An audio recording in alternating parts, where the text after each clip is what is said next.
Good morning, everyone. We're just getting the morning started, so there may be people still coming in, but I think we'll get going a little bit. I'm Kristen Barge. I am mother of Nathan Barge here, who is 28 and has complete ACC. And I'll let And I'm Felicia Charbonneau. I am a mom of an 8-year-old daughter, Gwendolyn. She's there. She didn't make it to the conference this time, but yeah, she's my little feisty ACCer, and she's awesome. So I just wanted to start off by just giving a plug for volunteers, as they were mentioning in the conference last night. Find a way to get plugged in. We are not professional speakers, we are just moms, and this presentation actually started from when we started coming to the conferences in 2001, and he was 6.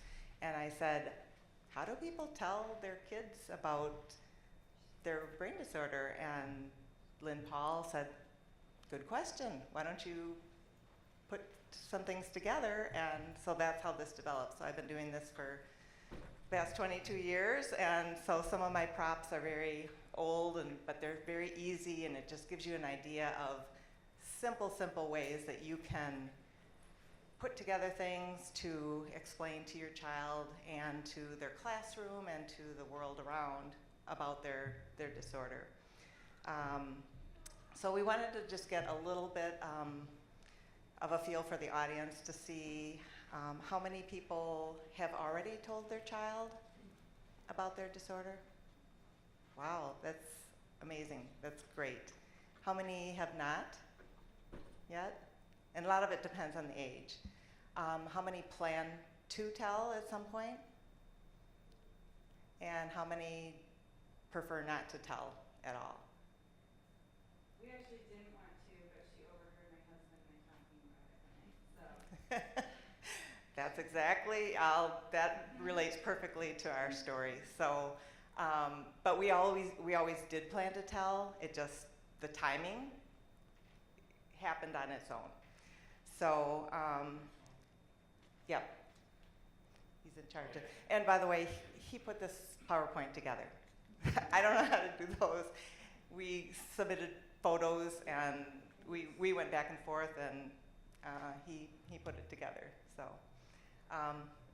Well, we'll talk about the pros and cons of telling. Yeah, so pros. Obviously, we firmly believe that as individuals that they have a right to know about their body and like why it functions the way it does. And often as they start to get older, they start to recognize the differences in themselves. So giving them the why is a fantastic, because they start to ask those questions. They may be like, why am I struggling more than my peers, or why am I not able to do this as easily? And so giving them those answers to their whys, because they will start to question eventually, and help, yeah, as I said, it gives them some relief. So they may be having a really hard time with something, and if they have that understanding of like, you just have to work a little bit harder, then it gives them that extra push there for that. Helping the child to learn and accept their limitations also. Obviously we want to push them beyond what they may think their limitations are, but at least it kind of gives them that starting point for that. Once they know they can educate their teachers and peers, we really are big fans of self-advocates from early on. It just gives them that power of being like, this is who I am, and having their peers help understand them a little bit more. And then once they know, repeating one. Knowledge helps them, as I was just saying, advocate for themselves with that lifelong skill. It goes throughout their whole life. So Nathan will touch on that later as he's in his 20s and is able to firmly, confidently speak for himself about his disorder and having that knowledge for that. So yeah, there you go. And then there's always a few cons, not as many cons as pros, but they may try to use their disability as a crutch, like, well, I can't do this because I have ACC. We've heard that before, and our answer is always, you can do it. It's just going to take you longer, and you're going to have to try harder than your peers, but you can do it. And they may be upset or see like something's missing or wrong, but just just the way that you explain it and just help normalize it, that everyone's got something. It's just that some people, you can't see what they have because it's inside their head, but just, that there's nothing wrong with them. It's just that they learn a different way. And then as far as age to tell, there really is no right age.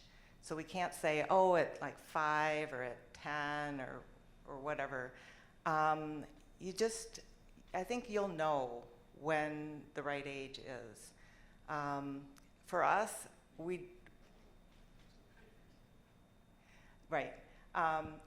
for us it was, I didn't know, I just knew that I needed to find some illustrations or book or things. So I actually had just found this book. This is the Usborne book. They do have a display out there. This is an old version of it. So the current one doesn't have the picture of the brain on the front, but it does talk about understanding your brain. But when I found this, I thought, okay, at least I have one of my props ready when the time would be right. So you can go on to the next one. Okay, so our stories are Nathan on the far left. That's the age he was when we started attending the conferences. That was 2001, and he was 6 and just finished kindergarten. The next picture with the Lego shirt, the white Lego shirt, was when he was 7. And that was the age that we ended up telling him. And it was not planned, but there was a family that came to visit us and with their kids, and we were in Wisconsin Dells, and we were doing a bunch of things. We were all in the car together, and he overheard his dad, my husband, talking to our friend something about the brain. And so later on that night, he's like, what's with my brain? Dad said, and I was like, what are you talking about? And he had overheard something, and I thought, okay, I guess this is the time he's starting to ask. And it just happened to be, it was the 7th day of the 7th month, and he was 7. And I thought, there's something weird about this. Maybe it's just meant to be. So I sat down with him, and we talked about it. I showed him the book, because I didn't have all these other props yet, but just explaining that he was missing that piece for some reason. When he was born, that piece wasn't there. And he immediately asked, he said, well, do you have one? Yeah. Does Dad have one? Yeah. Does Lindsay, his little sister, does she have one? And I said, yeah. And then he just got sad, and he said, well, I want one too. And I said, I know you do, bud, but you don't have one, and it's not going to grow, but there are so many things that you can do, and your brain is special, and you're going to just show people that you can do the same things. And I asked him, I said, are there things that are harder for you than other people? Or what is hard for you in school? And he just immediately said, reading and math, and he's 7. So he already knew that there were some things that were a struggle for him. And I said, are there things that you're maybe a little bit slower at than some of your friends? And he said, running. He has low muscle tone and just running. So he already knew. They know that there's something different. They don't have words for it. They don't know. And without telling them, then they're going to struggle, and they're going to wonder what's wrong with them. But when they know, then they can advocate for themselves. It's our job as parents all the way through school to advocate for them. And then by doing that, they see you doing it, and then you model it for them, and then they are able to do it. And now he's been able to do it for himself through college. The next picture over is the picture that I put on when I first started doing the demonstrations. I started going into the classrooms and explaining things to the peers, and he wanted to be right there. So he would sit up in front, and I would do the talk, and I'll show a bunch of the props and things that we do. But he wanted to be right there, and that was like his day to shine. So he really thought that that was special. He wasn't concerned about people thinking, oh, you know, he's different or anything. He loved doing that. So then I would put together a packet for every teacher, every class, every year, with his picture on the front, and then I'd put like his IEP and just information about ACC in the packet, and just make sure that every teacher had one in their mailbox before the start of the year so that they had information about him. And then I would also send a letter home after going into the classroom and explaining this to the kids, because the kids would go home from school and maybe they'd mention something to their parents, but maybe they don't. But if they did, then parents would at least know. It was like a Dear Parents, today I visited your child's classroom, did a short presentation, and then I describe what ACC is. And then our goal as parents is to support and understand, understanding from Nathan's classmates and peers as he navigates life with a disability that's not physically noticeable, and just kind of explaining to parents, you know, what you did during the day and what your child would have learned, and then a picture of him alongside. So, and then the final picture is last year. It was a long process. In high school, he decided he wanted to go to college, and we just made that a goal. And I told him, I said, it may take 10 years. It may be a long journey. He's like, okay. So 4 years in a community college and 5 years in a regular college, but it was also a program for students with intellectual disabilities. It's the one that he went through is in Madison, Wisconsin. And he graduated with a degree. Degree in communications and social media, and was magna cum laude. We didn't know that until we saw the actual program, and we were like, oh my gosh. He didn't actually go through the commencement at the college because his baseball team was in tournaments, and they were playing a game out of town that day, and they graduated the seniors on the baseball field afterwards. And he has loved baseball since 3rd grade, and that was his passion. So I would advise people, if your child has a passion, help them find it, follow it. It could turn into a career. So, and that's the way he wanted to graduate. And they had all the graduates come down the line on the baseball field, and he had his cap and gown, and that's where it was, and that was the way he wanted to do it. So it was awesome. So that's a little bit about us. And we've been coming to conferences, like I said, since 2001, so 22 years.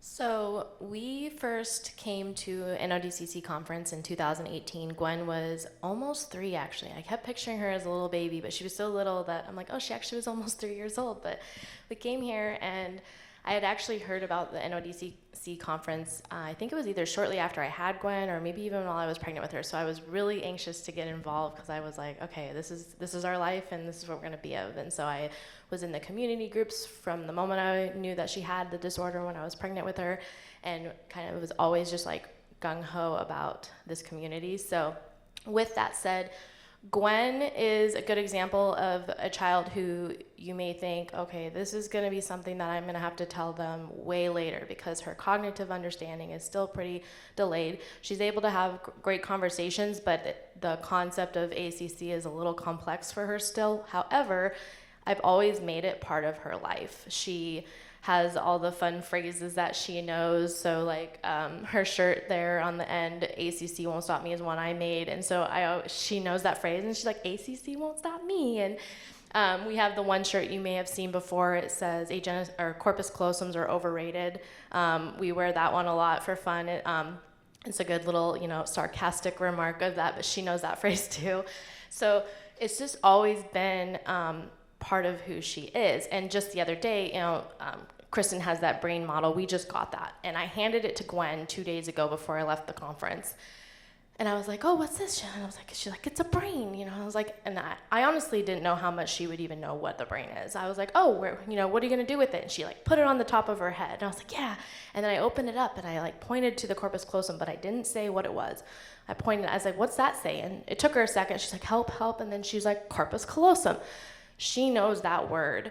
And most adults probably don't know that word.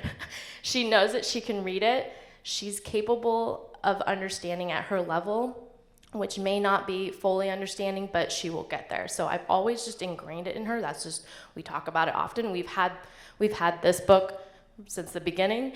It's just who she is. So it's never been like, when are we gonna tell her? It's more of like, we're just building the blocks of the knowledge and understanding and the concept of it. And with that, I went and did this year for the first time. I don't know what took me so long to finally do it, but I went to her classroom and I did a presentation on it, but I did it I was actually supposed to only be going to do an art docent program. You go and do like an art project, and normally, you're just like, oh, we're gonna paint a fish today. And I was like, I'm gonna make them learn about corpus callosums. So I was like, okay, we're gonna do this in a creative and fun way. And so I'll show you a little bit later when we go through the process of what I did with them exactly. But I took a concept of like double doodling, where you kind of get the empathetic understanding of how hard your brain has to work using both sides of your body, kind of so they kind of feel that frustration a little bit. Not entirely, but it's kind of an interesting way to demonstrate that. And then another thing I did was like, the way I teach about corpus or agenesis of the corpus callosum is that I tell everyone your brain, the corpus callosum is a highway connecting one side to the other, and that's how the information crosses. And so her brain takes the back roads. That's how I explain it to adults and children. And it's a great way for both to understand, because it's just simple and clear, right? So I did that with them. I did a little art project where they created the city of their own brain, and I'll show you that a little later too. And it was just a lot of fun, and they were really engaged, because the thing is Gwen is very outwardly different. She's very, I don't know if abrasive is the right word, but she can be very just straightforward with other kids, because they'll be like, hey, Gwen, do you want to go play here? And she's just like, no, and she just like goes off and does her thing. And so they kind of look at her like, oh, okay, like they don't know what to do. So as she's been getting older, and she's starting to her peers are kind of, the extension of differences is getting bigger. When she was a toddler, it was not as noticeable maybe. But now, in third grade, the kids are definitely a lot more advanced than her, and she's in her general education class about 80% of the time. So she's with these kids all the time. They're seeing how different she is. They know. So I'm like, okay, we need to talk to them, because they've asked me questions. They're like, why does she do that? And so I was like, okay. So I went to her class, and she was there running. She was running back and forth in the front. And I was doing the presentation. They asked amazing questions. These kids are so smart, and so inquisitive, and like once they understand, it just changes the whole trajectory of how they treat them, our kids. And so there's a lot of question of like the privacy of sharing about the disorder. Some people are hesitant, like that's their private diagnosis, should we share that? However, it's just kind of weighing that pro and con of like, does the benefit outweigh that privacy factor, and so that has just always been, so with Gwen, and I share about her on social media, and a lot of people talk about that too. It's like, you're sharing your child's diagnosis on social media, you're kind of like blasting it a little bit, but I have boundaries when it comes to that. There's certain things I won't share, and there's certain things I would never say. And if Gwen ever at one point was like, I don't really like this, then I would absolutely wipe it. Obviously what's done is done, but that's just always been how I've come at it, is that this is who she is. She may not fully understand it yet, but we will get there, and just slowly building that knowledge and understanding. Like I said, she already knows what a corpus callosum is, maybe not to the full understanding, but she knows what it is basically. So yeah, and that's been kind of the couple photos there. A lot of them are just family photos, nothing specifically to do with this, except the one here in the middle. I did the Everyone Belongs. That is a book by a friend of mine, Heather Avis. She's actually really big in the Down syndrome community. Does anyone ever heard of her? Actually, she's fantastic. But one thing I always do, I've started doing also, is I get that book and another one. There's a couple others that I always gift the teachers ahead of the school year. I'll give them books that are focused on inclusion and empathy, and that way they share it with the classroom. So it kind of just like inserting it into the classroom and giving the teacher the opportunity to share that. And a lot of them have said that they've become favorite books in there. So there's different books that I've picked, like that one, and there's a couple others that and ACC and Me is a good one as well. So just kind of, I've always been part of her, so yeah.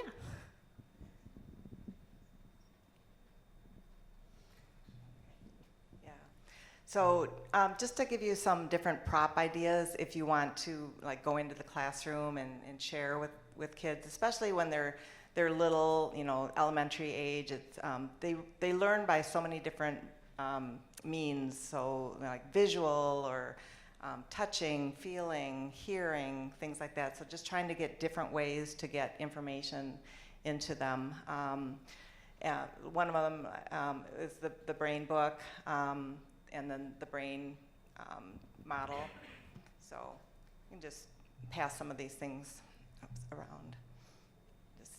And you can find these at bookstores or learning shops, things like that. You want to go to the next one, I think? Yeah, so just different ideas.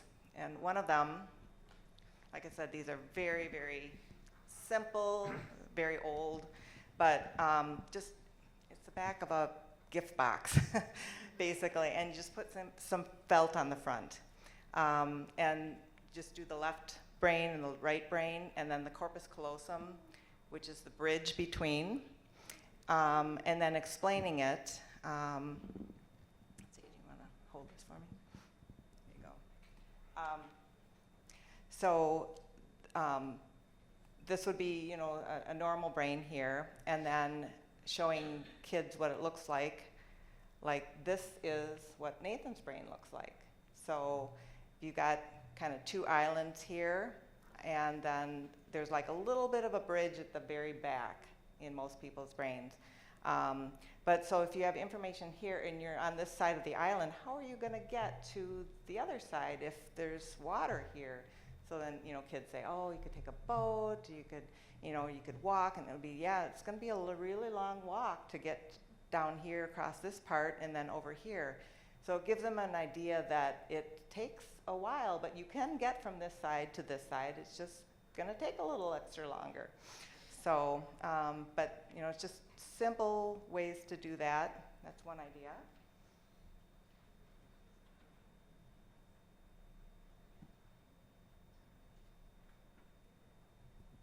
And then another idea would be getting the different senses, like I said, trying to touch and feel. So then you can get the goop slime stuff, and it's spongy. So you pass that around and just say, this is what the brain feels like. So you can pass that around just to get them some different ways of processing things.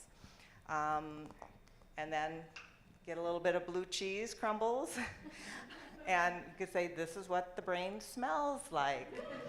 And then you pass that around.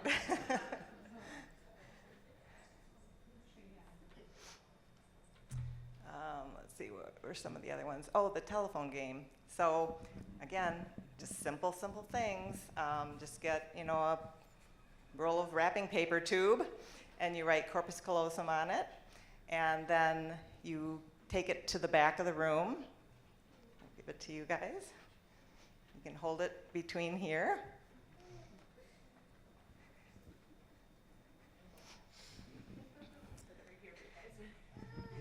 And then you're going to show, one side of the room, a word.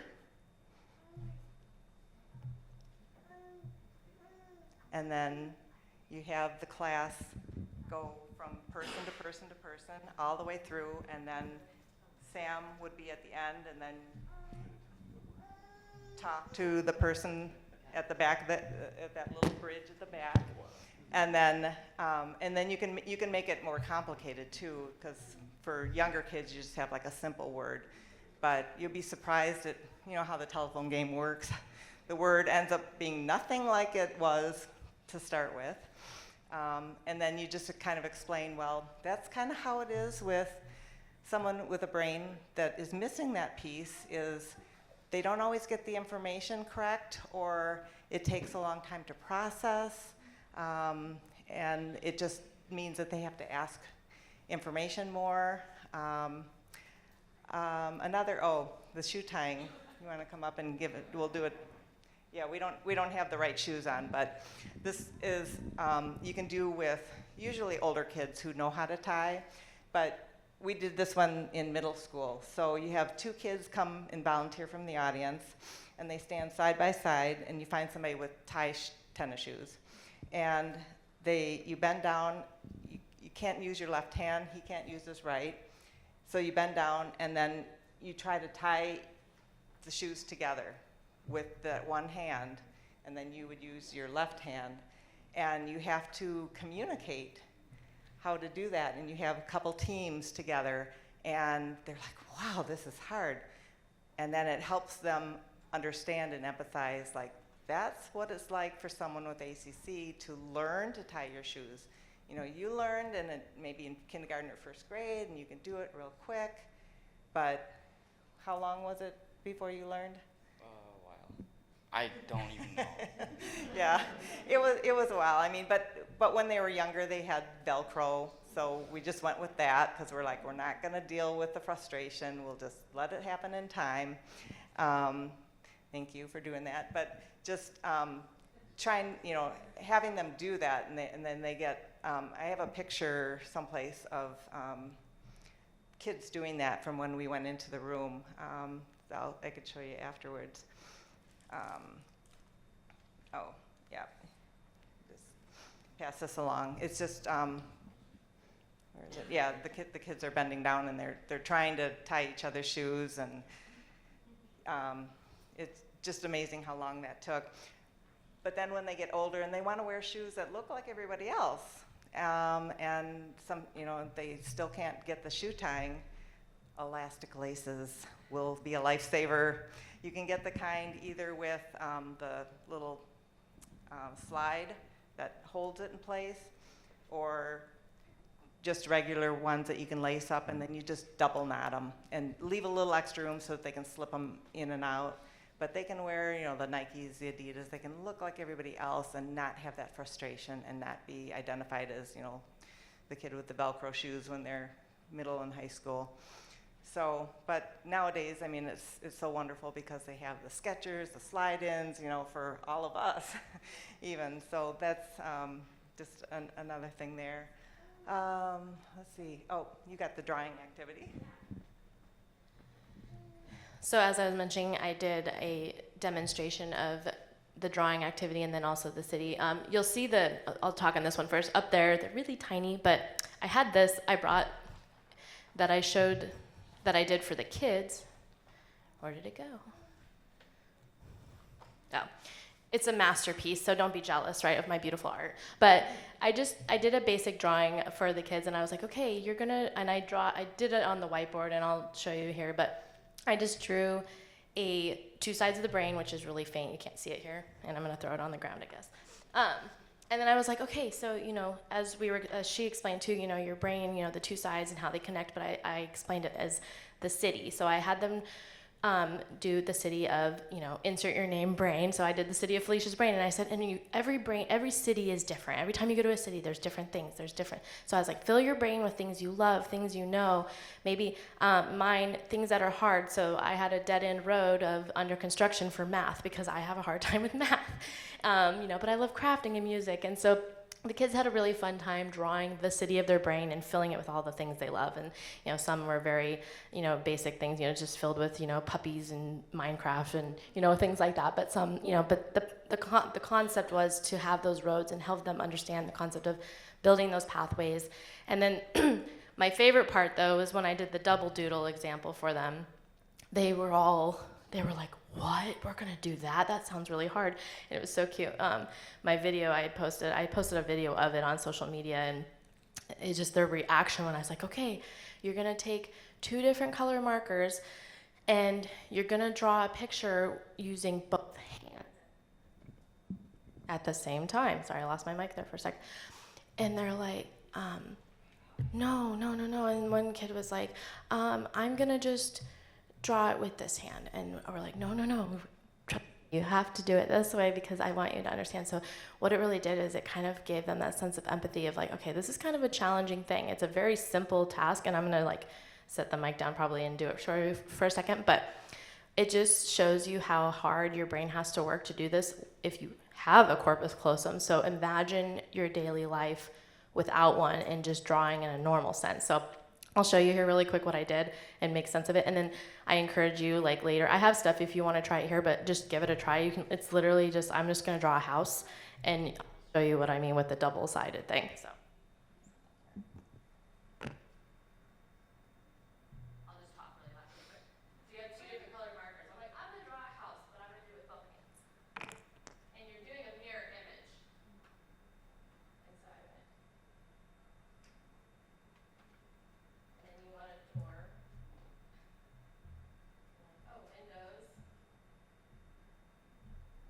As you can see, it's really beautiful, but but you're literally mirroring your drawing, and now it's turning out to be kind of hard looking. It looks pretty rough because my brain is trying to do all this stuff. So now I need the roof.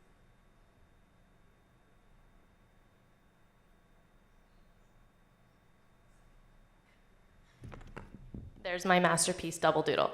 So in the moment though, they are like, you want us to do that? And it took them a minute, and they like had to figure out, okay, how am I gonna do this? And her teacher made a really good point. They're like, see how hard this is? Now think of how Gwen feels each day just doing regular things. It just really helped build that empathy and understanding, in which the concept of empathy sounds really complex, but actually I think there's like a study in like 2010 that says a 4-year-old is unable to understand empathy. So you can start teaching kids very young what empathy is. You might, yeah, do you have a question? Yeah, and you want to do that, because that's what my daughter does.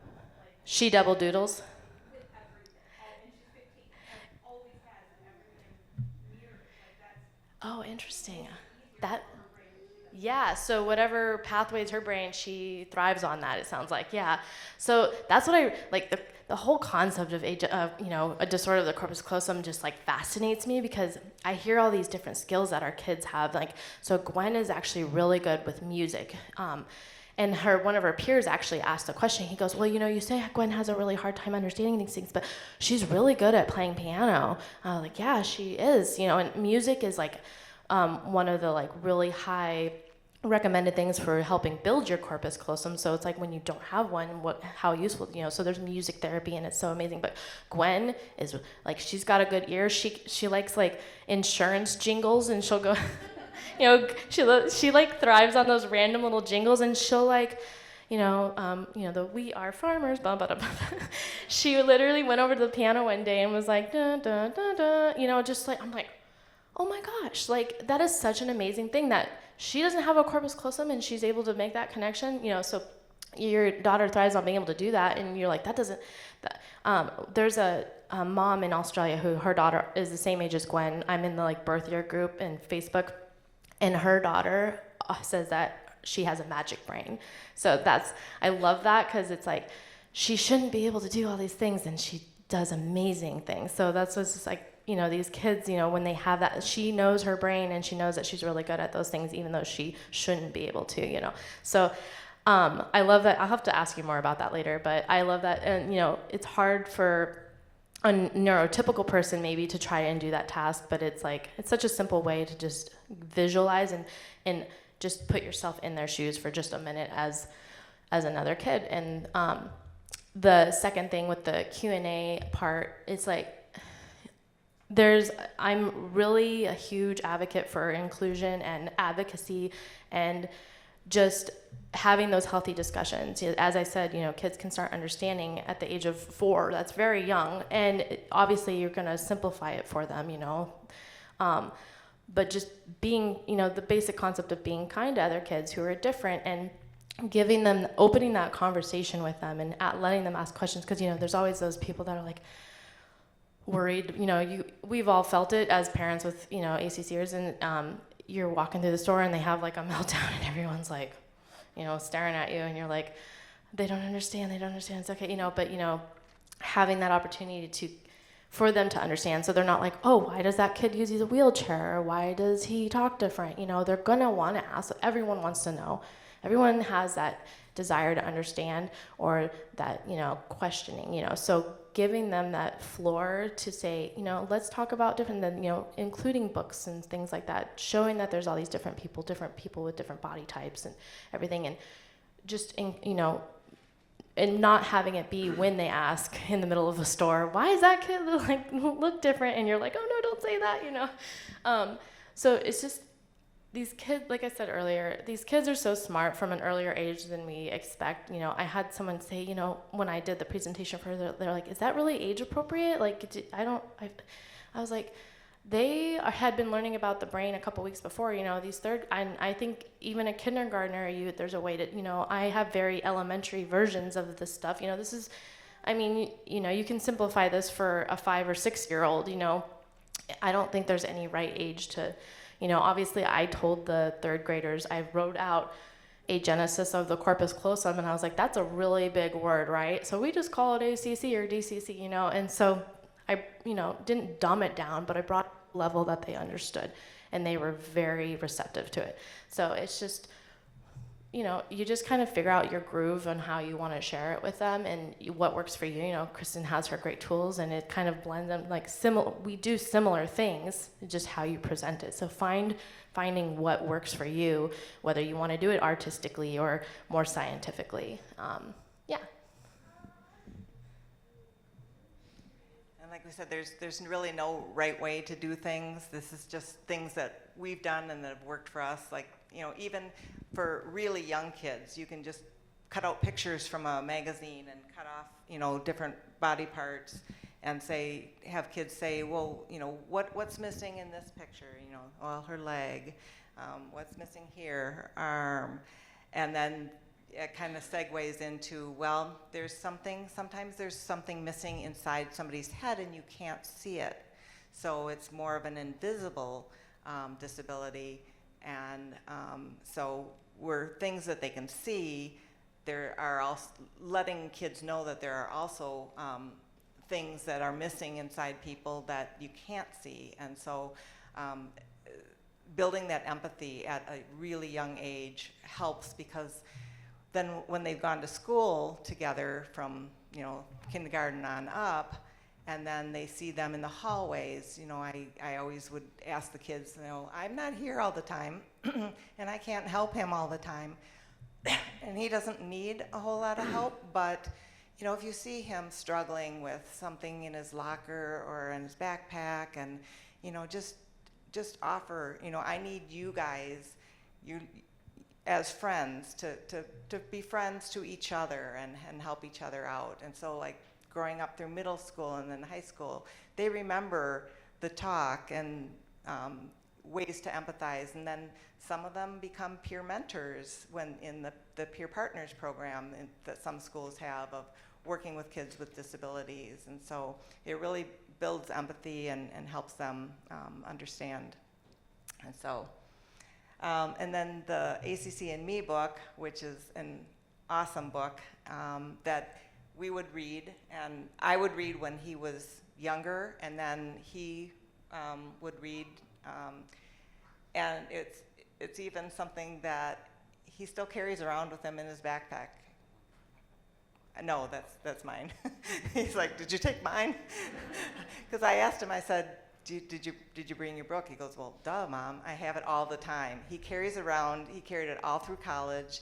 He gave it to his coach, baseball coach, and they've gone on trips to Arizona and Florida and things like that. But when they had the long bus rides, the coach, and there would be a new team, some new members each year, the coach gave the book to the kids in the bus, the college kids, and had them read it and explain, because it's simple and it's a way to explain. So you want to read that? You want me to just hold it? You want to use that one? Okay. So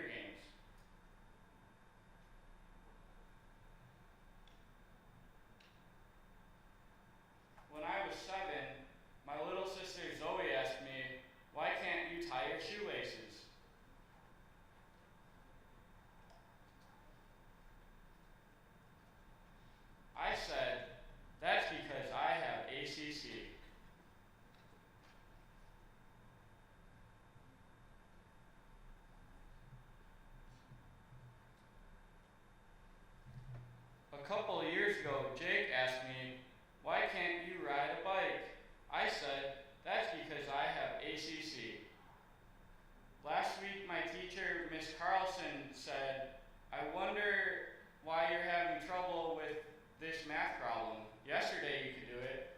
I said, that's because I have ACC.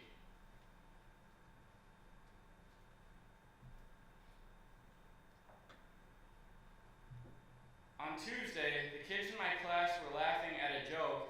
Hunter asked me, why aren't you laughing? I said, that's because I have ACC. Everyone wanted to know, what is ACC?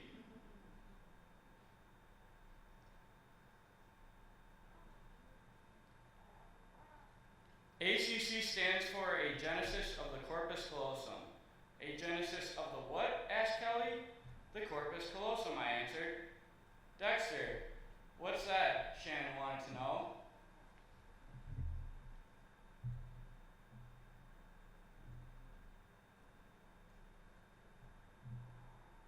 The corpus callosum is a part of the brain, I explained. It is made of millions of nerve fibers. The corpus callosum connects the right and left sides of the brain.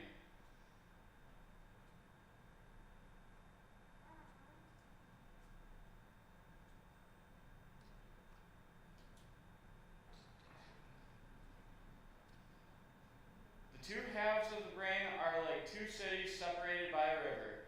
The nerve fibers of the corpus callosum are the bridges that connect the two cities.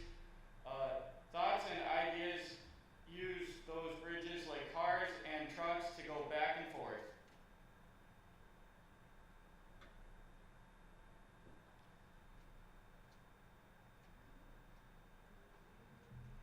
I have ACC, so that means I don't have a corpus callosum. I never had one, and I never will.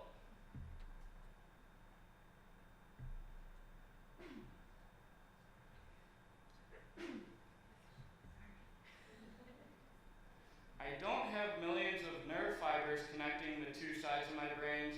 Sometimes my thoughts get caught in a huge traffic jam.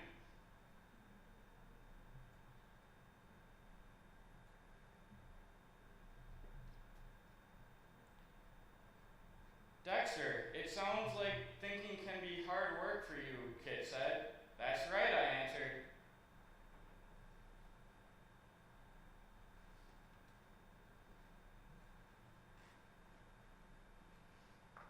That's why it took me a long time to learn to ride a bike.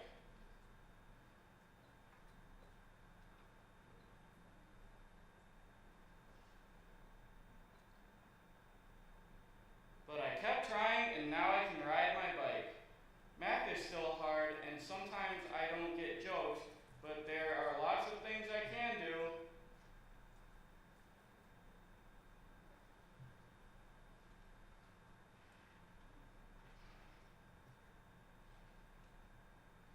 This morning, my mom said, you are the most persistent person I know.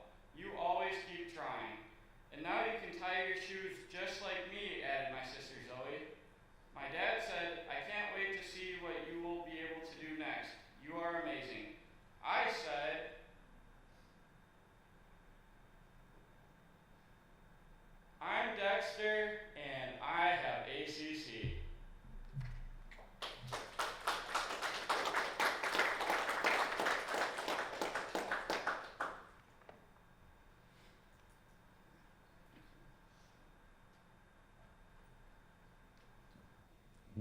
Yeah, just a little bit about the importance of what we call person-centered planning and involving the child in IEPs. For those of you who know, the IEPs, the individual education plans for special ed, they'll have those all the way through high school and into college if they go to college. But I've always felt it was really important to have Nathan as part of that. A lot of people think, oh, it's just a lot to ask the kid to be there. And I said, but they don't have to be there for the whole time. They can come in for the first 10 minutes.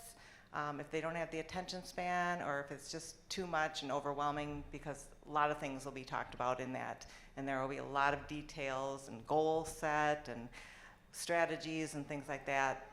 A lot of that will be too much for them, but I would always have him come in, especially when he was younger, for the first at least 10 minutes, like I said, and then give him the option if he wants to stay for longer, or if he wants to. Sometimes he would sit outside the door on a little desk or chair or something. But then as he got older, he would be a part of the whole meeting usually. But we would always prepare for the IEP meetings ahead of time by sitting down and going through, what are my strengths? What are my challenges? And we just list them all, and then what do I need help from? Or what do I need help with? Whether it be a class or, an activity. Then I would make copies of those, and I would give them to each teacher before the IEP, so they would know ahead of time going into the meeting what is on his mind and what he needs, what he thinks he needs help with. They may say, oh, well, he can do this really well. But if he's thinking it's a challenge, then they need to listen to that and take note of that. So I would just encourage your child to be a part of that, at least for some of it. I'm just curious, what age did you have him involved? From little on, I think when I think kindergarten, before he knew. We would just have him come in, just say, we're having a meeting and talking about school, and then he would stay for maybe the first 10 minutes or so. But after he was 7, he stayed for more of it, and then, could opt out if he wanted to, if it was getting to be too long. But, you know your child and whether they can have the attention span, or, so I would just make sure that they're not excluded if they want to be there for part of it. I work in the juvenile justice system, and I do a lot of IEPs with clients that I have, and some of the parents are like, no, I don't want them to be a part of that at all, and they don't even want them to know that they have an IEP. And I'm like, oh my goodness, they need to know. Knowledge is power, and they need to be able to advocate for themselves. So, just in little bits and pieces, but kind of building up to that. And you can invite anybody you want to the IEP. It doesn't just have to be school people. You can have, relatives or friends or, daycare workers or people that know your child best, and they all can give some input.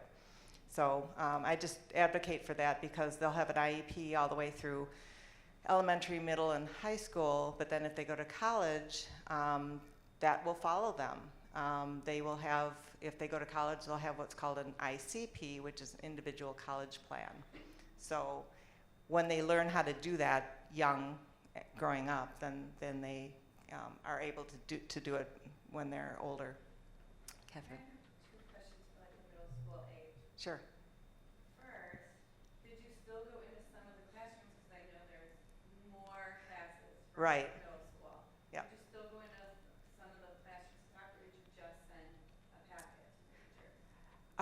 I still went in, and we just would choose one class. Sometimes, they would rotate to ones, but it was usually the science class. Well, for sure in 8th grade when they study the brain. Can I, Yeah, go ahead. So it was through 8th grade that you at least came in, because we were studying the brain more heavily for the first time in when I was in school. And then, so it was basically what we did. You started doing it from 2nd through 8th grade.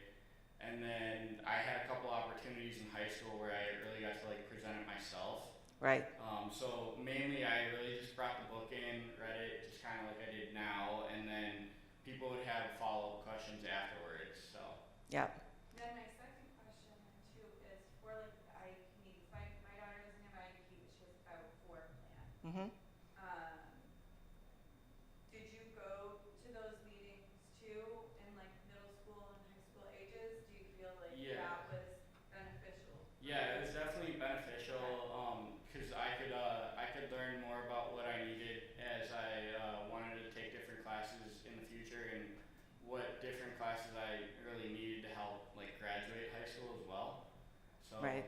So it gave him a voice, instead of the teacher saying, oh, well, I think he should take this class to fulfill this option. And there's different options of science classes, or history classes, and so he got some say and like, well, I think I'd be interested in this. And one of them was a CSI class for science, and so he's always been really interested in that.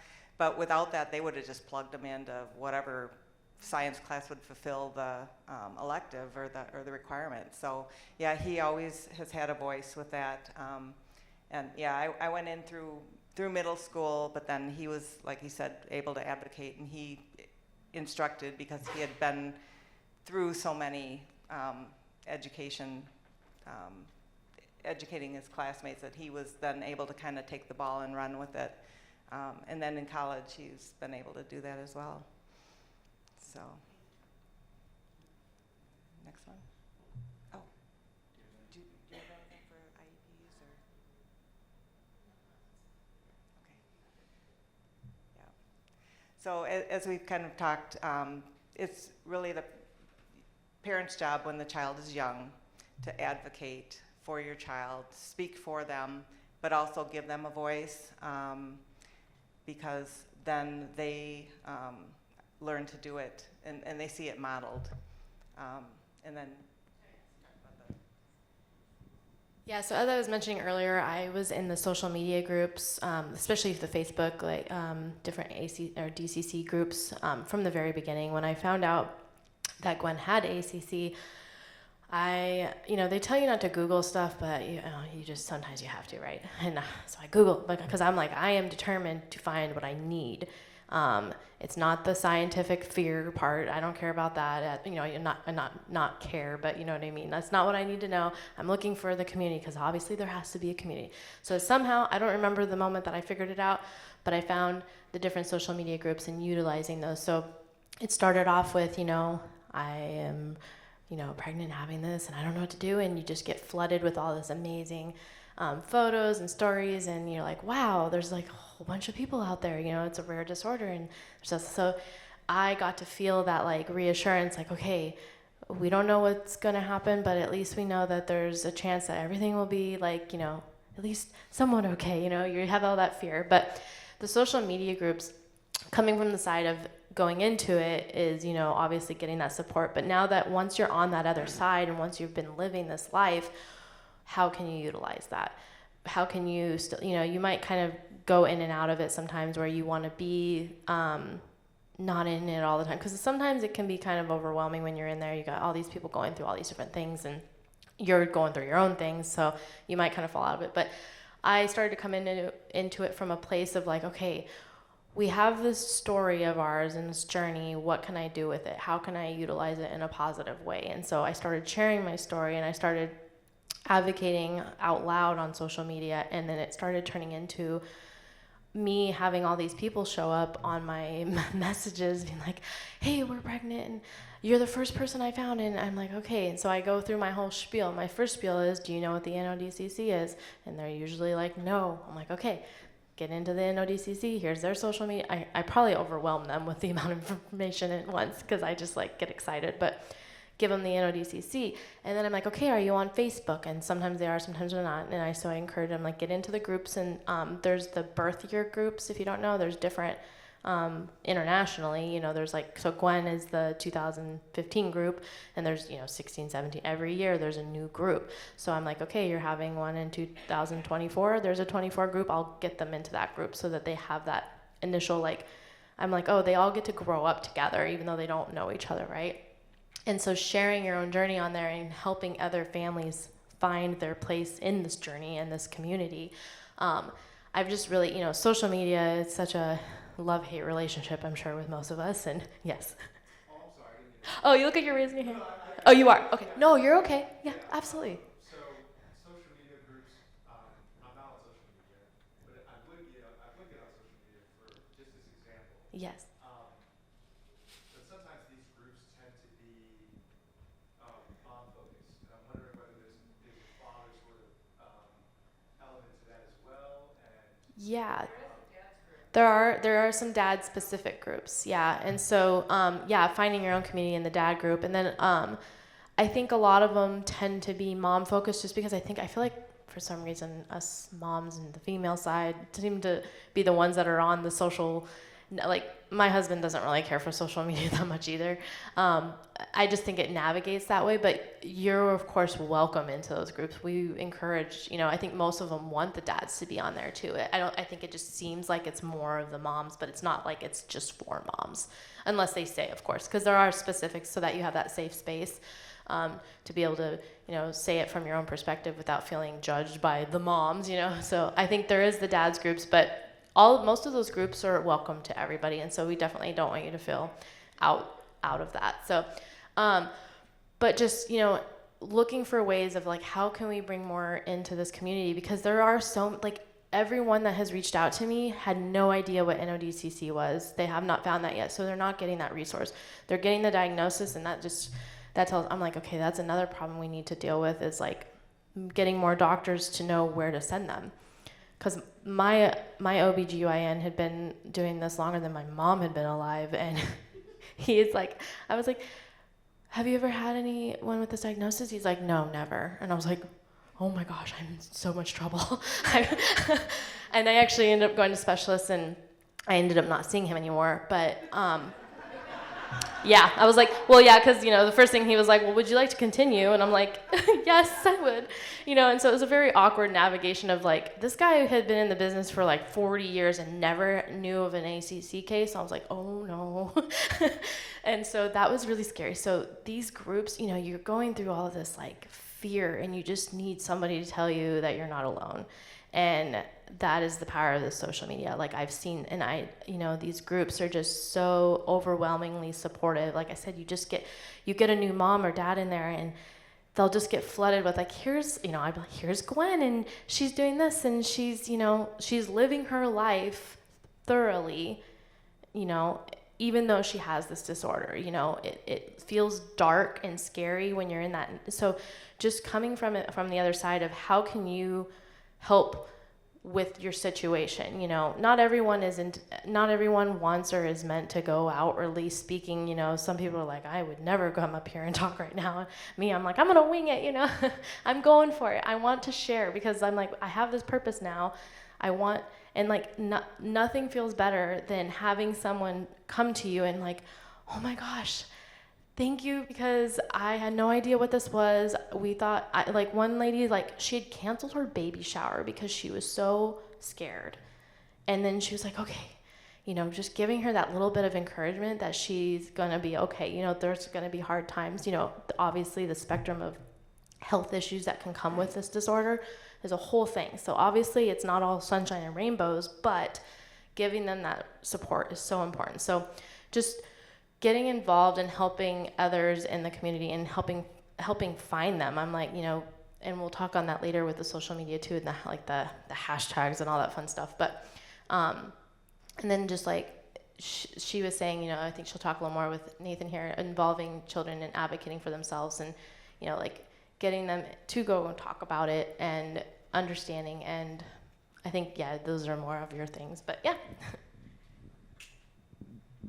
Yeah, just educating, the peers and your child and just the world around. And then the more that you do that in their presence, the more that then they're able to do that on their own. And then when they transition into adulthood, then they're able to self-advocate, because we as parents are not always going to be there with them side by side. And, in life, they're going to need to tell people, I need extra time for this, or can you repeat that, because I didn't get it the first time, or I have this brain disorder and this is what it means. So giving them the words. So you want to do that next? All right. Go ahead. Okay. So this is a little bit of my story. So first of all, like we said before, I've been coming to conferences since about age 6, 2001. 2005, I was 5 when that happened. Yeah, you had just turned 6. Okay. And we came to the first conference in Yorba Linda, Okay. California. Yeah. So it's always been important for me to know about ACC, because knowledge is power. It was challenging for me at first, where things would take me a little bit longer, like what we mentioned, like I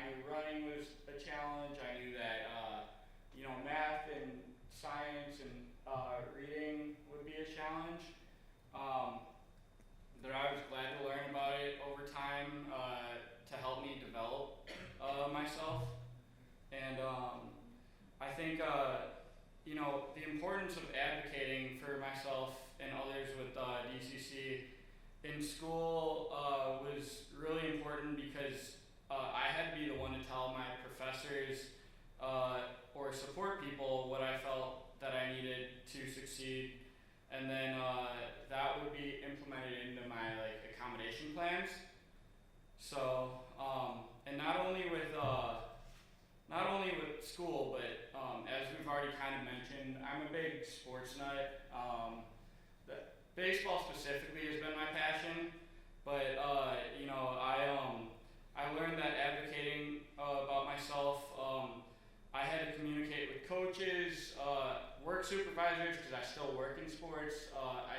My job now, I still work at my school, Edgewood College in Madison, Wisconsin, and my job title is Director of Social Media and Brand Awareness for the baseball team, and so I mostly do work with the baseball team, but I help out along the side, especially when we don't have games with other sports. So as they've gotten to know me over time, they've known that they may have to wait to hear if I have a need for something, and because they've gotten used to me advocating so much, and so that would not only translate with the coaches or support staff, but it would be even with the players. And what was really nice was I was going to school with them, so they saw me out in the halls. They would help me out, and they would always be asking me questions and really willing to kind of step up for me if I ever needed anything. So that was always really encouraging for me to keep going in college.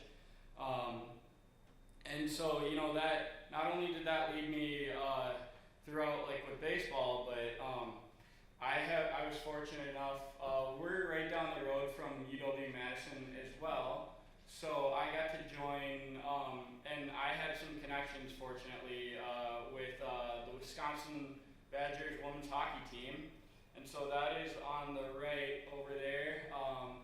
And we won the national championship, so I got to help social media during that year, so that was a pretty special moment, getting to work with them throughout that journey. So, but if I never advocated for any of those things, I never would have expected to fulfill kind of what was a dream, because I got to go to those games as a kid, and so it was really encouraging throughout that journey. Real quick, I just want to show a couple of the pictures. Here's the holding the trophy of the Frozen Four 2023. So he got to go in the women's locker room when they won the tournament. Like I said before, when he graduated from college, he graduated on the baseball field, so didn't go through the ceremony, but the president of the college was willing to do a presentation especially for him outside, and so he presented him with his diploma and certificate there, so that was nice. This is Kim Peek. I don't know if anybody knows who this is. This is the original Rain Man. He had ACC, complete ACC, along with macrocephaly with the larger head and autism. So, but he would come to conferences with his dad, and so Nathan got to meet him, got to hold the Oscar from Rain Man movie, because he would bring it with him each time and let people hold it and pass it along. So that was really a special moment. He's no longer with us, but he was amazing. Just, he'd come up to your name tag and he'd see your zip code, and he would see where you're from, and he would just tell you your zip code. We're like, whoa. He was telling Dad a long time ago, because we're also big Badger football fans. He saw the zip code just down the road from Madison, and he was talking about Wisconsin football in the 1940s, and it was where that came from. Yeah. So yeah, just a wealth of knowledge. But anyhow, that was just some of the. And then I'll talk. these two guys are. DCC becomes your extended family when you've been coming this long. So we went to the wedding of the one in the white shirt last summer. We traveled down to South Carolina. So that's how connected we are with all of the families. Yeah, They become your family. Yeah, like it was pretty fun. Like I've been with Lee. He's had especially throughout this conference. Lee was the one. He was not wearing it today, but he was wearing like a Greenville Drive jersey all around like the last couple of days. So getting to see him, and then the next picture over, I'm sure some of you may know him, Nathan Fonseca. Yeah, that was us when we were little kids. So like basically, it's been fun because it's becoming like where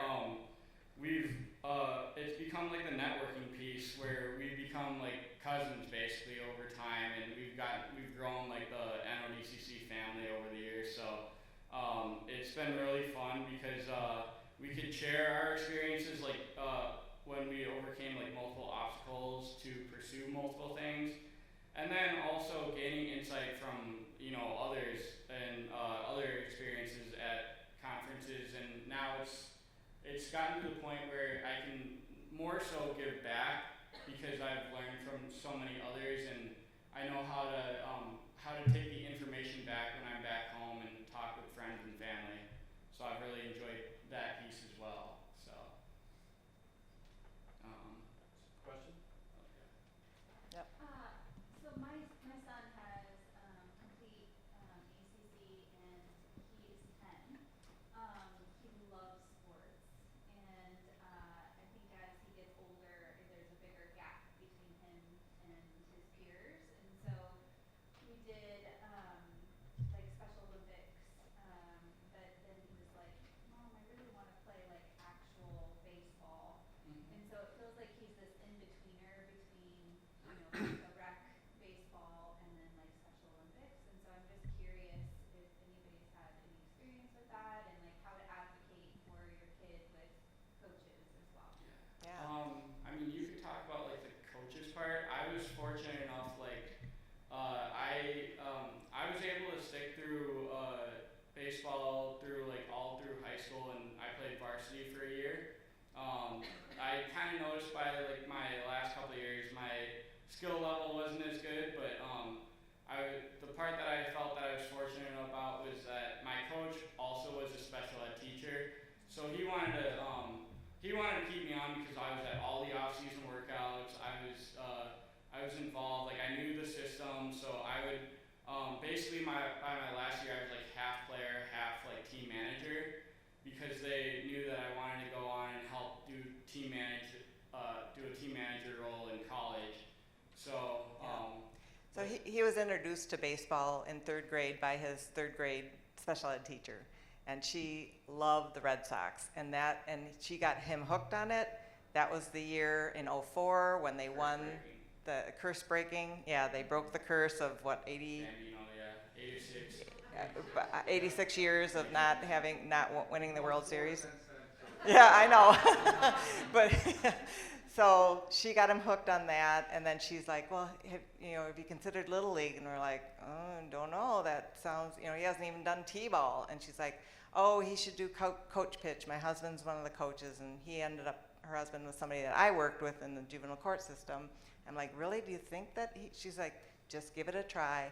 And we did, and then I would talk with the coaches ahead of time and just explain a little bit, behind the scenes. Which they're all parents too. Yeah, and they're all parents, and so they get it. And so we didn't always sit down with the team each time, but yeah, he went all the way up through like Little League, and then high school baseball. Like, it is a local community, so it's like you get to know a bunch of them through school anyway, so the word just got passed around.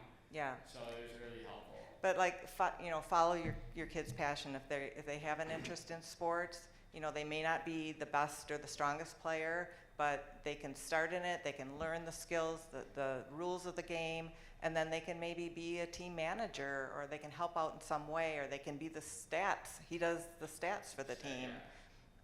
So it's just like finding that passion and following it, and then finding a way to incorporate it into their life. Like even with the like the discipline technique, the 1, 2, 3 magic. So we would do, instead of 1, that's 2, that's 3. Timeout. We would use, that's strike 1, strike 2, strike 3. You're out for right now. But just like incorporating that language into something, translates into something that they understand, because he understood sports instead of other things. So, yeah.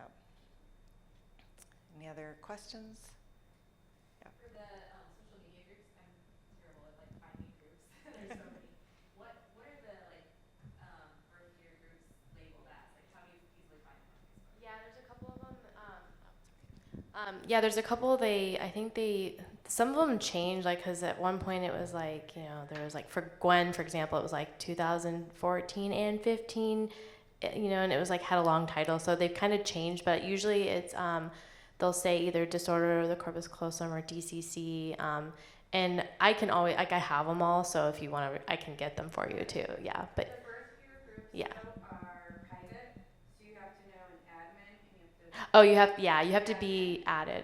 So one of the main admins is Heather Will, and if you friend her, Yeah. she can get you into whatever birth year group. And she's here. She's looking too. Yeah. And if anyone is in there and you like confront, you can get added too. So that's usually what I would do. Like when I have somebody reach out to me, I usually add them as a friend, and then I can add them if I'm in the group. I'm not in every birth year group, but I'm in some. So, and then I have my connections. But yeah, like it sounds like she has a direct connection, so that's great. But yeah, some of them are kind of titled different. But I think they've started to get more consistent, so it's easier to find. But yeah, there's another question. Yeah, so I also have a 10-year-old son with complete DCC, and I'm finding it a little challenging in knowing how to navigate the conversation when it's brought up spontaneously in a conversation, like while my son is with me. So it's like trying to like answer and have a conversation with another adult, and perhaps like the child's there too, but then like he's kind of back here just listening. But I'm trying to get him included because now he's like understanding more things. But kind of how do you navigate that? Do you bring him in like right away to the conversation? And he does have speech delay, and it's like the slow processing speed. But I don't want to talk over him. I feel like I'm still talking over him. And so how would you kind of navigate that, or do you even have any feedback from like your experience? I mean, as far as I know, like, I would just let you guys talk mostly, because I knew about it, but like there's always more that I just didn't really know, so I just kept learning as I got older. So. Have you told your child yet? Yes. So Yeah. we know. So. And we talk about it, and he seems okay. Like whenever I'm outgoing about it, he doesn't. And we have those conversations later, and he's fine. But he seems like a little bit embarrassed in those moments still, and very quiet and reserved. I always ask, is it okay if I talk about this? And if not, then tell me, we'll talk about it later. Yeah, I would, like she was saying, I would, if he's able to cognitively understand the concept, like, of you just asking him straight up, it's like, what, if you're not comfortable, and you can always tell, like, because, random adults will ask questions. It's always okay to say, I'm not comfortable talking about that, and setting that boundary, because, you kind of get caught off guard. I've had a lot of people ask me really off-putting questions. You're walking through Target, and someone's like, makes a random observation and question, and you feel almost obligated to educate them in that moment, but you don't have to. And I think that's a hard thing with us as moms a lot, especially, and dads too, but is that we like get in that kind of vulnerable moment of like, you're just like trying to do your thing and someone asks a question. But yeah, I've started to think about that with Gwen, because she's not able to fully understand, but I'm like talking about her in front of her, and she is starting to understand, because she'll say things now. I'm like, oh, she is listening. They are listening. And even if you think they don't understand, they might understand. And so I've been trying to become more aware of that too, because it is easy to get kind of just comfortable in giving your spiel and not like respecting their autonomy necessarily. But so I would just have a conversation with him at the level that you're comfortable with, and giving him that power of saying yes or no, I don't want to share that in that moment, especially depending on the adult. If you know the adult, it might be something you can just talk about later. But if it's just a random person, I say, you don't owe that to them. And if the kid is not comfortable, then respecting that is for sure. And also just, like she said, asking if they feel comfortable, but also pointing out their strengths. Yes. And just really bringing them into the conversation if they feel comfortable with that, and just like, he's really good at this, like he hears things and he remembers. He's got a really good memory. So if you ever are doubting something and he tells you it's a certain date or time and you're like, you better take note of that because chances are 99.9% they're right. But yeah, if they overhear things, but just inviting them into the conversation or like continuing it later if it's uncomfortable. So you want to end with, there's another. No, go ahead. One thing that our son is 3, but I feel like we've practiced in what you just said, just saying, "Oh, hey, Luke, we're gonna talk about you right now." And if it's too much, and usually he doesn't say anything, but if he starts getting upset, then we like really try and acknowledge. And then also just all of our therapists were like, bring him into the conversation of like, this was hard this week, or this was easier. And we haven't talked about room structures or anything, Sure. but I think it'll keep Yeah. the symbol. Yeah, and then that's good. The earlier that you talk about it, the more comfortable you're going to be and they're going to be, and just bringing them into the conversation and just asking them, like, what worked for you today, or what was really good, or what was hard, and because then that gives them the ability to start thinking about my strengths and my weaknesses or my challenges, things like that. So, yeah. Can I just throw out there as a little side note, because you know my whole situation, Mm-hmm. of that for some parents to know it's also okay to not tell people if you don't want to. And it's not, and you're embarrassed of the disorder thing, it's your privacy, it's your child's privacy. Sometimes it should be their choice of when they want it told. Or in my child's case, we want people to know her first instead of just assuming this disorder and assuming she can't do things. So that's why we wait, and even she waits, and she'll ask us, can I let this friend know?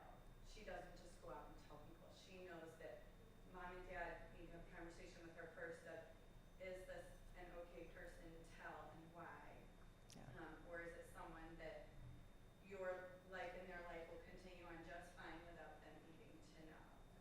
So, Do you want to share your unique situation? my unique situation. Because Yeah. she's amazing. I just. I am an adult with the disorder. I have complete agenesis of the corpus callosum. I did not find out until I was 19. My whole family did not know. But we decided that was a really good age to have learned about it. I could understand it. I could see, where my flaws and my strengths were. And just, parts of it were a relief, parts of it were like, oh, it's kind of a good thing we didn't know when I was younger. I come from a family of 6 kids, so I was always pushed really hard, which I'm very thankful for. But that's why for our daughter, and I've come to Kristen's talks for years, and she's like, are you going to tell yet? Are you going to tell yet? But we decided with our daughter right away that we weren't going to tell anybody. So even out of my siblings, we told one, and that was the one that was the godparent. And they even knew we talked to nobody about this. And our thought was, let's try to get her also to around 19. That's a good age to understand your what's going on with you and know that, okay, I've been doing these things that are weird, and I'm going to listen to mom about. Let's try to work on fixing those things, socially, conversationally. But we always went into it with the thought of, if something arose, if she struggled, then it would come out earlier, because we're not going to just let her struggle. But she is one that at 7 years old, overheard mom and dad say something about her name and the brain. And she asked about it at dinner. And my husband recorded the whole conversation of me explaining it to her. And we had a foam brain puzzle. And I got it out, and the corpus callosum in that puzzle was attached to another piece, so I ripped it apart. Took it out. You make your own props. Trash. Yeah. And she was actually excited to be just like mom. So I was very thankful. Yeah. But in that same conversation at 7 years old, we had to say,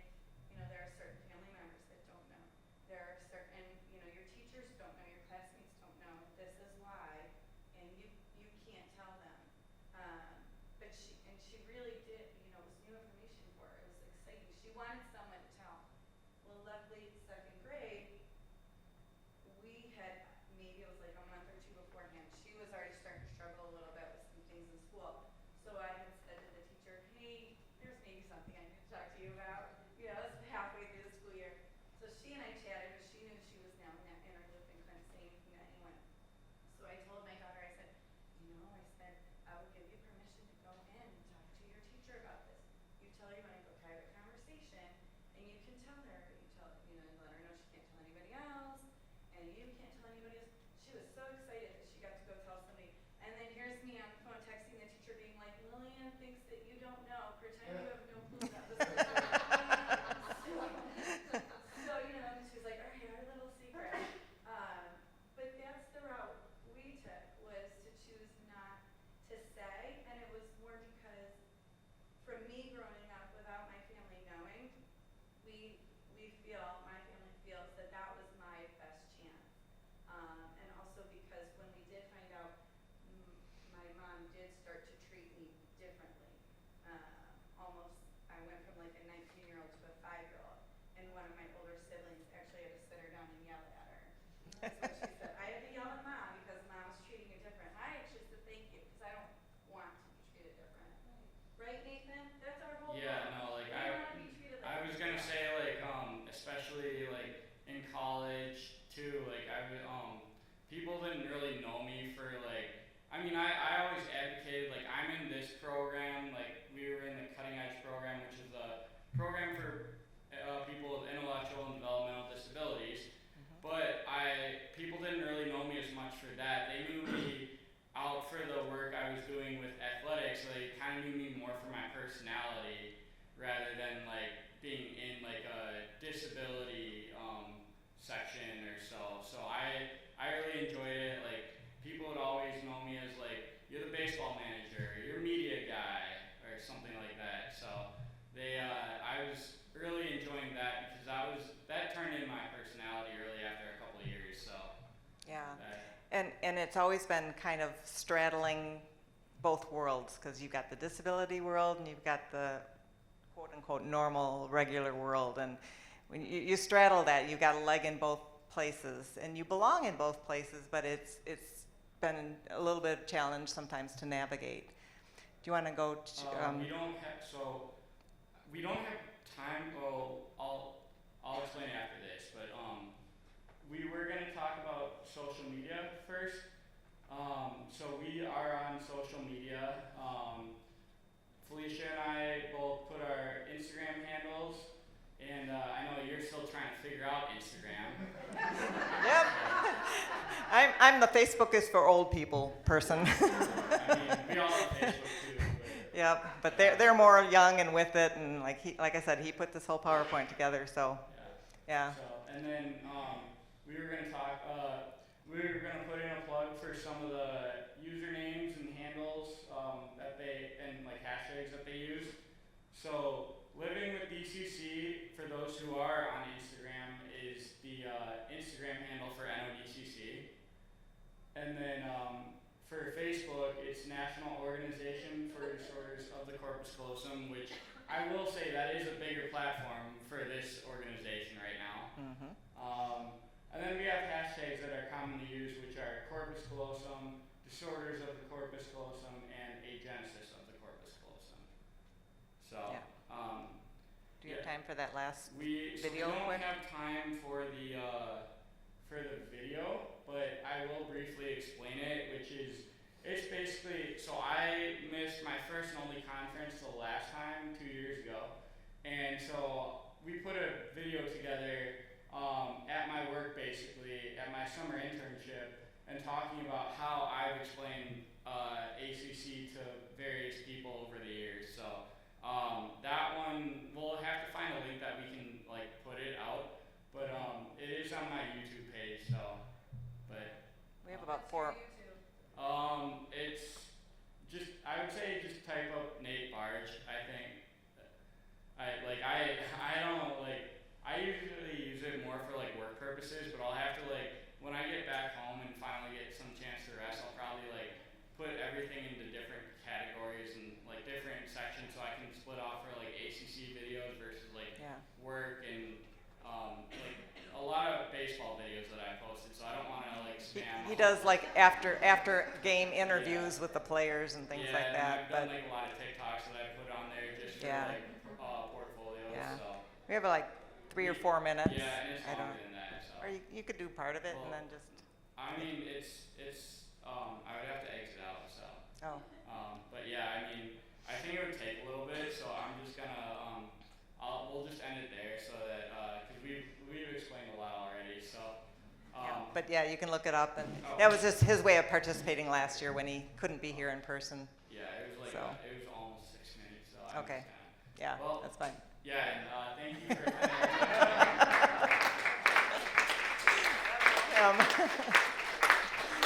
So, but yeah, feel free to ask us questions throughout the conference. If you see us in the hallways or email or, Instagram, whatever, we're all open for questions, answers, support, whatever you need, like whenever. So that's what we're here for. And like I said, this is a great way for any of you to plug into NODCC. Like I said, we're just moms of kids with ACC. And if we can do this, you can too. If you have any gifts, talents, any way to plug in, create a workshop to do, or just if you're great at fundraising, if anything, there's a spot for you in the organization. So, yeah. So thank you for coming.